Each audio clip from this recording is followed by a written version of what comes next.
ನಮಸ್ಕಾರ, ಆದಾಬ್, ಜೈ ಭೀಮ್. ನಾನು ನಿಮ್ಮ ಭಾಗ್ಯನಾರಾಯಣ ಬೊಗ್ಗವರಪು. ನೀವು ನೋಡ್ತಾ ಇದ್ದೀರಿ ಸುದ್ದಿ ಸರ್ಕಲ್. ಸೋನಂ ವಾಂಗ್ಚುಕ್ ಅವರ ಆರೋಗ್ಯ ಮತ್ತಷ್ಟು ಗಂಭೀರ ಆಗಿದೆ.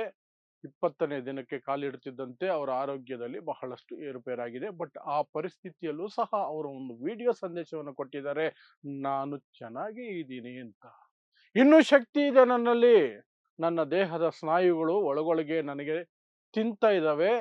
ನಾನು 9 kg ತೂಕ ಕಳ್ಕೊಂಡಿದ್ದೀನಿ, ಆದರೂ ಸಹ ನಾನು ಇನ್ನಷ್ಟು ದಿನ ಹೋರಾಡುವ ಶಕ್ತಿಯನ್ನು ಹೊಂದಿದ್ದೀನಿ, ನನಗೆ ಯಾವ ಭಯ ಇಲ್ಲ ಅಂತ ಹೇಳಿಕೆಯನ್ನು ಕೊಟ್ಟಿದ್ದಾರೆ. ಇದರ ಜೊತೆಗೆ 20ನೇ ತಾರೀಕು, ಜುಲೈ 20ನೇ ತಾರೀಕು ಜನ್ ಝಿ ಕಾಕ್ರೋಚ್ ಜನತಾ ಪಾರ್ಟಿಯ ನೇತೃತ್ವದಲ್ಲಿ ಇದೇ ವಿಚಾರವನ್ನು ಇಟ್ಕೊಂಡು, ಯಾವ ವಿಚಾರಕ್ಕೆ ಸೋನಂ ವಾಂಗ್ಚುಕ್ ಉಪವಾಸ ಮಲಗಿದಾರೋ, ಸಾಯಿಯವರೆಗೆ ಉಪವಾಸ ಇರ್ತೀನಿ, ನನಗೆ ಧರ್ಮೇಂದ್ರ ಪ್ರಧಾನ್ ರಾಜೀನಾಮೆ ಬೇಕು ಅಂತ ಮಲಗಿದಾರಲ್ಲ, ನೀಟ್ ಪೇಪರ್ ಲೀಕ್ ವಿಚಾರದಲ್ಲಿ, ಅದೇ ವಿಚಾರದಲ್ಲಿ ಪ್ರತಿಭಟನಾ ಮೆರವಣಿಗೆ ಮಾರ್ಚ್ ಸಂಸತ್ತಿಗೆ ಹೋಗ್ತಾರೆ. ಯಾಕಂದ್ರೆ ಜುಲೈ 20ನೇ ತಾರೀಕು ಸಂಸತ್ತಿನ ಮಳೆಗಾಲದ ಅಧಿವೇಶನ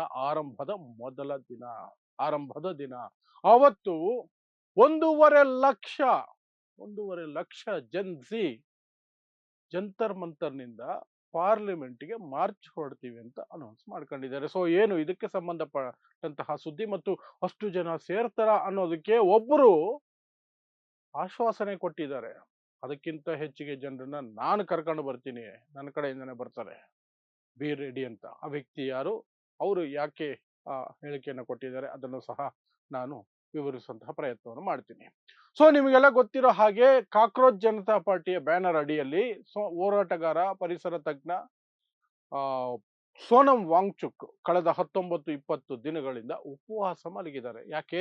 ಪೇಪರ್ ಲೀಕ್ ಆಯಿತು, ನೀಟ್ ಪೇಪರ್ ಲೀಕ್ ಆಯಿತು. ಅದರಿಂದ 20ಕ್ಕೂ ಹೆಚ್ಚು ಮಕ್ಕಳು ಪ್ರಾಣ ಕಳ್ಕೊಂಡ್ರು. ಲಕ್ಷಾಂತರ ಮಕ್ಕಳು, 20 ಲಕ್ಷಕ್ಕಿಂತ ಹೆಚ್ಚು ಮಕ್ಕಳು ಟೆನ್ಷನ್ಗೊಳಗಾದ್ರು, ಡಿಪ್ರೆಷನ್ಗೆ ಹೋಗುವಂತಹ ಪರಿಸ್ಥಿತಿಗಳು ಬಂತು, ಮತ್ತೆ ಪರೀಕ್ಷೆಗಳು ಬರೀಬೇಕಾಯ್ತು, ನಾನಾ ಸಮಸ್ಯೆಗಳನ್ನ ಎದುರಾಕೊಂಡ್ರು. ಎಲ್ಲ ಯಾಕೆ?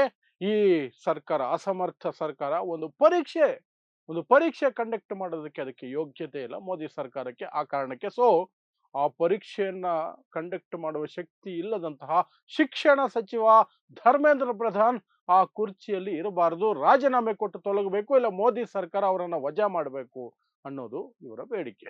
ಆ ಬೇಡಿಕೆಗೆ ಹೋರಾಟದ ಮುಂಚೂಣಿಯಲ್ಲಿ ನಿಂತಿರುವಂಥದ್ದು ಸೋನಂ ವಾಂಗ್ಚುಕ್, ಹೋರಾಟಗಾರ ಮತ್ತು ಪರಿಸರ ತಜ್ಞ ಸೋನಂ ವಾಂಗ್ಚುಕ್ ಉಪವಾಸ ಮಲಗಿದ್ದಾರೆ. ಅಮರಣ ಅಂತ ಉಪವಾಸವನ್ನ ಅವರು ಕೈಗೊಂಡಿದ್ದಾರೆ, 20ನೇ ದಿನಕ್ಕೆ ಕಾಲಿಟ್ಟಿದ್ದಾರೆ. ಸೊ ಈ 20 ದಿನಗಳಲ್ಲಿ ಅವರಿಗೆ 9 kg ತೂಕ ಕಳ್ಕೊಳ್ಬೇಕಾಗಿದೆ. ಪ್ಲಸ್ ಈಗ ಸಮಸ್ಯೆಗಳು ದಿನಂಪ್ರತಿ ಹೆಚ್ಚಾಗ್ತಾನೆ ಹೋಗ್ತಿದ್ದಾವೆ. ಯಾಕಂದ್ರೆ ವಯಸ್ಸು ಆಗಿದೆ, ಪ್ಲಸ್ ಬರೀ ನೀರು ಕುಡ್ಕೊಂಡು 19-20 ದಿನ ಬದುಕೋದು ಸಾಮಾನ್ಯ ಕೆಲಸ ಅಲ್ಲ, ಅಲ್ಲವೇ ಅಲ್ಲ. ದೇಹ ಎಷ್ಟು ಅಂತ ಸಪೋರ್ಟ್ ಮಾಡುತ್ತೆ, ಒಳಗಿರುವ ಸ್ನಾಯುಗಳು, ಕೊಬ್ಬು ಎಲ್ಲವನ್ನು ಕರಗಿಸಿ ಅದು ಜೀವಂತ ಇಡೋದಕ್ಕೆ ಪ್ರಯತ್ನ ಮಾಡ್ತಾನೆ ಇರುತ್ತೆ. ಬಟ್ ಅದು ತುಂಬಾ ದಿನ ನಡೆಯೋದಿಲ್ಲ, ಅದು ವಯಸ್ಸನ್ನ ಪರಿಗಣನೆಗೆ ತೆಗೆದುಕೊಂಡ್ರೆ. ಸೊ ಅವರಲ್ಲಿ BP, ಶುಗರು ಎಲ್ಲವೂ ಸಹ ಏರುಪೇರಾಗ್ತಾ ಇದೆ.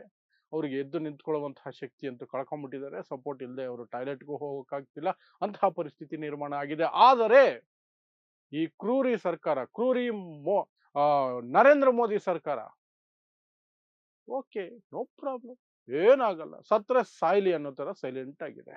ಈ ಹಿಂದೆ UPA ಸರ್ಕಾರ ಅಣ್ಣಾ ಹಜಾರೆ ಉಪವಾಸ ಮಲಗಿದಾಗ ಕೆಲವು ದಿನಗಳಲ್ಲೇನೆ ಕೇಂದ್ರ ಮಂತ್ರಿಯನ್ನೇ ಕಳಿಸಿದ್ರು, ಹೋಗಿ ಮಾತಾಡಿ ಅವರ ಉಪವಾಸವನ್ನ ಬಿಡೋದಕ್ಕೆ ಹೇಳಿ ಅವ್ರಿಗೊಂದು ಆಶ್ವಾಸನೆ ಕೊಟ್ಟು ಬನ್ನಿ ಅಂತ. ಬಟ್ ಈ ಮೋದಿ ಸರ್ಕಾರ ನೋ, ಯಾರನ್ನು ಕಳಿಸಿಲ್ಲ, ಒಂದು ಅಪೀಲು ಮಾಡಿಲ್ಲ. ಅಪೀಲ್ ಮಾಡೋದು ಬಿಡಿ, ಯಾರನ್ನಾದ್ರೂ ಕಳಿಸೋದು ಬಿಡಿ.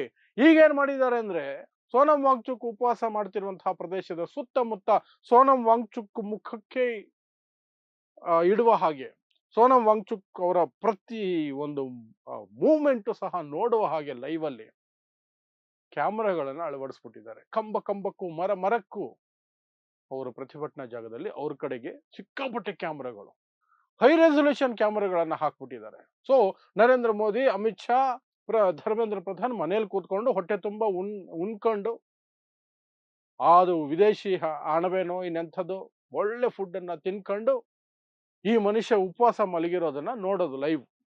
ಅದಕ್ಕೆ ಕ್ಯಾಮ್ರಾಗಳು ಹಾಕ್ಸಿರೋದು ಅಂತ ವ್ಯಂಗ್ಯ ಆಡ್ತಿದ್ದಾರೆ ಜನ ಈಗ.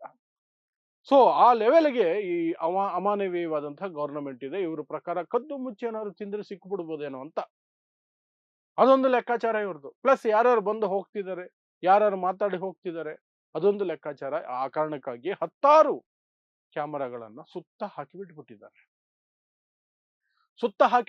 ಬರೀ CCTV ಅಲ್ಲ, ಕ್ಯಾಮ್ರಾ ಮ್ಯಾನ್ ಅನ್ನ ನಿಲ್ಲಿಸಿದ್ದಾರೆ ಅಲ್ಲಿ. ಪೊಲೀಸರ ಪ್ರೊಟೆಕ್ಷನ್ ಅಲ್ಲಿ ಸರ್ಕಾರದ ಕ್ಯಾಮರಾಮನ್ ನಿಂತಿದ್ದಾನೆ. 24 ಅವರ್ಸ್ ಶೂಟ್ ಆಗುತ್ತೆ. ಅದು ಫೋಕಸ್ ಸೋನಂ ವಾಂಗ್ಚುಕ್ ಮೇಲೆ ಇರುತ್ತಂತೆ. ಎಂತಹ ಮಾನವೀಯತೆ ಉಳ್ಳಂತಹ ಸರ್ಕಾರ ಇದು ನೋಡಿ, ಮಾನವೀಯತೆ ಉಳ್ಳಂತಹ ಸರ್ಕಾರ. ಇನ್ನು ಇದರ ನಡುವೆ ಜೆನ್ಜಿ ಅಥವಾ ಕಾಕ್ರೋಚ್ ಜನತಾ ಪಾರ್ಟಿ ಏನಿದೆ ಅದು ಘೋಷಣೆ ಮಾಡಿಕೊಂಡಿದೆ, ಜುಲೈ 20ನೇ ತಾರೀಕು ಮಾನ್ಸೂನ್ ಸೆಷನ್ ಆರಂಭವಾಗುವ ಮೊದಲ ದಿನ ಸಂಸತ್ತಿಗೆ ನಾವು ರ್ಯಾಲಿ ಹೊರಡ್ತೀವಿ, ಮಾರ್ಚ್ ಹೊರಡ್ತೀವಿ, ಜಂತರ್ ಮಂತರ್ನಿಂದ ಅಲ್ಲಿಗೆ ಮೆರವಣಿಗೆ ಹೊರಡ್ತೀವಿ, ನಮ್ಮ ಅಹವಾಲನ್ನ ಅಲ್ಲಿಗೆ ತೆಗೆದುಕೊಂಡು ಹೋಗ್ತೀವಿ ಅಂತ. ಅದಕ್ಕೆ ತಡೆಯೋದಕ್ಕೆ ಮೋದಿ ಅಮಿತ್ ಶಾಗ್ ನಾವೇನು ಹೇಳ್ಕೊಡ್ಬೇಕಾಗಿಲ್ಲ. ಅಷ್ಟು ದೊಡ್ಡ ಸಂಖ್ಯೆಯಲ್ಲಿ ಬಂದಂತಹ ರೈತರನ್ನೇ ವರ್ಷಗಟ್ಟಲೆ ತಡೆದಂತಹ ಮನಸ್ಥಿತಿಯವರು ಇವರಿಬ್ಬರು. ಹಾಗಾಗಿ ಇವ್ರಿಗೆ ಅಲ್ಲಿಗೆ ಹೋಗೋದಕ್ಕೆ ಅವಕಾಶ ಸಿಗಲ್ಲ. ಬಟ್ ಆ ಪ್ರಯತ್ನವಂತೂ 20ನೇ ತಾರೀಕು ಮಾಡ್ತಾರಂತೆ. ಇನ್ನು ಅವ್ರು ಹೇಳ್ಕೊಳ್ತಿರೋದು 1.5 ಲಕ್ಷ ಜನ್ಜಿ ಆ ಒಂದು ಮಾರ್ಚ್ ಅಲ್ಲಿ ಪಾಲ್ಗೊಳ್ತಾರೆ, ಮೆರವಣಿಗೆಯಲ್ಲಿ ಪಾಲ್ಗೊಳ್ತಾರೆ ಅಂತ. ಅಷ್ಟೊಂದು ಜನ ಬರ್ತಾರ? ಈಗ ಉಪವಾಸ ಸತ್ಯಾಗ್ರಹ ಸಂದರ್ಭದಲ್ಲಿ ಪ್ರತಿದಿನ 2,500-3 ಸಾವಿರ ಜನ ಮಾತ್ರ ಸೇರ್ತಿದ್ದಾರೆ. 1.5 ಲಕ್ಷ ಜನ ಎಲ್ಲಿಂದ ಬರ್ತಾರೆ ಅಂದ್ರೆ ಅದಕ್ಕೊಂದು ಉತ್ತರ ಈಗ ಸಿಕ್ಕಿದೆ. ಉತ್ತರ ಪ್ರದೇಶದ ಸಂಸದ ಚಂದ್ರಶೇಖರ್ ಆಜಾದ್, ಭೀಮ್ ಆರ್ಮಿಯ ಚಂದ್ರಶೇಖರ್ ಆಜಾದ್ ಪ್ರತಿಭಟನಾ ಸ್ಥಳಕ್ಕೆ ಬಂದು ಸೋನಂ ವಾಂಗ್ಚುಕ್ ಅವರನ್ನ ಭೇಟಿ ಮಾಡಿ ಅವರಿಗೆ ಆಶ್ವಾಸನೆ ಲೈವ್ ಅಲ್ಲಿ ಕೊಟ್ಟು ಹೋಗಿದ್ದಾರೆ. ಮೈಕ್ ಇಟ್ಕೊಂಡು ಆಶ್ವಾಸನೆ ಕೊಟ್ಟಿದ್ದಾರೆ. ಅಷ್ಟು ಜನರನ್ನ ನಾನೊಬ್ಬನೇ ಸೇರಿಸ್ತೀನಿ, ತುಂಬಿಸ್ತೀನಿ ಜನರಿಂದ, ನನ್ನ ಕಾರ್ಯಕರ್ತರು ಬರ್ತಾರೆ, ನನ್ನ ಕ್ಷೇತ್ರದ ಜನ ಬರ್ತಾರೆ ಅಂತ. ಸೊ 1.5 ಲಕ್ಷ ಜನ ಸೇರುವ ಎಲ್ಲ ಸಾಧ್ಯತೆಗಳು ಕಾಣ್ತಾ ಇದೆ. ಅಷ್ಟು ದೊಡ್ಡ ಸಂಖ್ಯೆಯಲ್ಲಿ ಜನ ಸೇರಿದಾಗ ಅವರನ್ನ ತಡೆಯೋದಕ್ಕೆ ದೆಹಲಿ ಪೊಲೀಸರು ಏನೆಲ್ಲ ಷಡ್ಯಂತ್ರ ಕುತಂತ್ರ ಏನು ಬೇಕಾದ್ರೂ ಮಾಡೋದಕ್ಕೆ ಎಲ್ಲ ಸಿದ್ಧತೆಗಳನ್ನು ಅವರು ಮಾಡ್ಕೊಳ್ತಿರ್ತಾರೆ. ಸೊ ಜುಲೈ 20ನೇ ತಾರೀಕು ಅಲ್ಲೊಂದು ಶೋ ಡೌನ್ ನಡೆಯಲಿದೆ. ಇದರ ನಡುವೆ ಜುಲೈ 20ನೇ ತಾರೀಕು ಒಳಗಡೆ ಉಪವಾಸವನ್ನ ಹೇಗಾದ್ರೂ ಮುಗಿಸ್ಬೇಕು, ಅವ್ರ ಜೀವ ಉಳಿಸ್ಬೇಕು ಅಂತ ಸಾಕಷ್ಟು ಜನ, ಕೆಲವರು ಕೋರ್ಟ್ಗೆ ಹೋಗಿದ್ದಾರೆ. ಕೋರ್ಟಲ್ಲಿ ಆದೇಶ ಕೊಡಿ, ನೀವು ಅವರಿಗೆ ಬಲವಂತಕ್ಕೆ ಫೀಡ್ ಮಾಡೋದಕ್ಕೆ ಅಂತ ಆದೇಶ ಕೊಡಿ ಅಂತ ಅರ್ಜಿಗಳನ್ನ ಹಾಕೊಂಡಿದ್ದಾರೆ. ಕೆಲವರು ಅಲ್ಲಿಗೆ ಬಂದು ಭೇಟಿ ಮಾಡಿ, ಈ ಕ್ರೂರ ಸರ್ಕಾರ ನೀವು ಸತ್ರು ಸುಮ್ಮನೆ ಇರುತ್ತೆ, ನೀವು ಪ್ರಾಣ ಕಳ್ಕೊಳ್ಬೇಡಿ, ಇವರನ್ನ ನಂಬಿ ಉಪವಾಸ ಮುರಿಯಿರಿ ಸಾಕು ಅಂತ ಹೇಳುವಂತಹ ಪ್ರಯತ್ನವನ್ನ ಸಾಕಷ್ಟು ಹೋರಾಟಗಾರರು, ಸಾಕಷ್ಟು ಜನ ಪ್ರಜ್ಞೆಯುಳ್ಳವರು, ಮಾನವೀಯತೆ ಉಳ್ಳವರು ಹೋಗಿ ಭೇಟಿ ಮಾಡಿ ಸೋನಂ ವಾಂಗ್ಚುಕ್ ಅವರ ಪಕ್ಕದಲ್ಲಿ ಕೂತ್ಕೊಂಡು ಅವರಲ್ಲಿ ವಿನಂತಿಯನ್ನು ಮಾಡ್ಕೊಳ್ತಿದ್ದಾರೆ. ಬಟ್ ಸೋನಂ ವಾಂಗ್ಚುಕ್ ಒಪ್ತಾ ಇಲ್ಲ. ಅವರು ವಿಡಿಯೋ ಸಂದೇಶದಲ್ಲಿ ಹೇಳಿರೋ ಹಾಗೆ, ನಾನೀಗ ಉಪವಾಸವನ್ನು ಬಿಟ್ರೆ ಈ ಸರ್ಕಾರಕ್ಕೆ ಇನ್ನಷ್ಟು ಧೈರ್ಯ ಬಂದ್ಬಿಡುತ್ತೆ, ಇವ್ರು ಇಷ್ಟೇನೆ ಸುಮ್ಮನೆ ಬರ್ತಾರೆ, 4 ದಿನ ಇರ್ತಾರೆ, ಹೋಗ್ಬಿಡ್ತಾರೆ ಅನ್ನೋ ಮನಸ್ಥಿತಿ ಅವ್ರಿಗೆ ಬರುತ್ತೆ. ನನ್ನಲ್ಲಿ ಶಕ್ತಿ ಇದೆ, ಇನ್ನು ನನ್ನ ದೇಹದಲ್ಲಿ ಶಕ್ತಿ ಇದೆ, ದೈಹಿಕವಾಗಿ ಕುಗ್ಗಿರಬಹುದು, ನನ್ನ ಮಾನಸಿಕವಾಗಿ ಸದೃಢನಾಗಿದ್ದೀನಿ, ನಾನು ಹೋರಾಡ್ತೀನಿ ಅಂತ ಅವರು ಹೇಳ್ಕೊಳ್ತಿದ್ದಾರೆ. ಬಟ್ ಬೇರೆಯವರ ಆತಂಕ ಏನು ಅಂದ್ರೆ ಇದ್ದಕ್ಕಿದ್ದ ಹಾಗೆ ಏನಂತ ಆಗ್ಬಿಡುತ್ತಾ ಅಂತ. ಇನ್ನು ಸೋನಂ ವಾಂಗ್ಚುಕ್ ಸಾಯ್ಲಿ ಅಂತ ಬಿಜೆಪಿ, ನರೇಂದ್ರ ಮೋದಿ, RSS, ಸಂಘ ಪರಿವಾರ, ₹2 ಭಕ್ತರು ಎಲ್ಲರೂ ಬಯಸ್ತಿರೋ ರೀತಿಯಲ್ಲಿ ಅವರ ನಡವಳಿಕೆಗಳಿದ್ದಾವೆ.